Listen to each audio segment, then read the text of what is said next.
ഞങ്ങൾ പറയുന്നത് നിങ്ങൾക്ക് വേണേ മതഭ്രാന്താണെന്ന് പറയാം. അല്ല സ്നേഹിതരെ, വിശുദ്ധ ബൈബിൾ ഇപ്രകാരം പറയുകയാണ്: മരണത്തിനപ്പുറമായ ഒരു ജീവിതമുണ്ട്. ആ ജീവിതത്തിലേക്ക് കടക്കണമെങ്കിൽ യേശുക്രിസ്തുവിനെ ഹൃദയം കൊണ്ട് വിശ്വസിച്ച് വായ് കൊണ്ട് ഏറ്റുപറയുന്നവൻ രക്ഷിക്കപ്പെടും. വിശ്വസിക്കാത്തവൻ എവിടെ പോകുന്നതെന്ന് വിശുദ്ധ ബൈബിൾ വ്യക്തമായി പറയുന്നു. വിശ്വസിക്കാത്തവൻ ശിക്ഷാവധിയിൽ അകപ്പെടും. ശിക്ഷാവധി എന്ന് പറഞ്ഞാൽ നിത്യമായ നരകമാണ് സ്നേഹിതരെ. ആ നരകത്തിൽ വലിയ തീയുണ്ട് കേട്ടോ.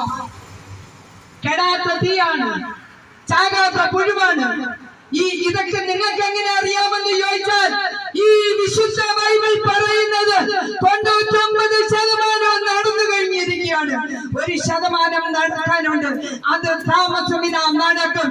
കർത്താവായ യേശുക്രിസ്തു ഇനി ഒന്ന് വന്ന് ഇനി ഒന്നുകൂടെ വരും.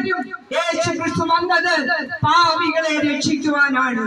ഈ പാപമില്ലാതെ ഇനി ഒന്നുകൂടെ വരുന്നത് പാപമില്ലാതെ യേശുക്രിസ്തുവിനെ ഹൃദയം കൊണ്ട് വിശ്വസിച്ചവർക്ക് വേണ്ടി ഇനി ഒന്നുകൂടെ വരും.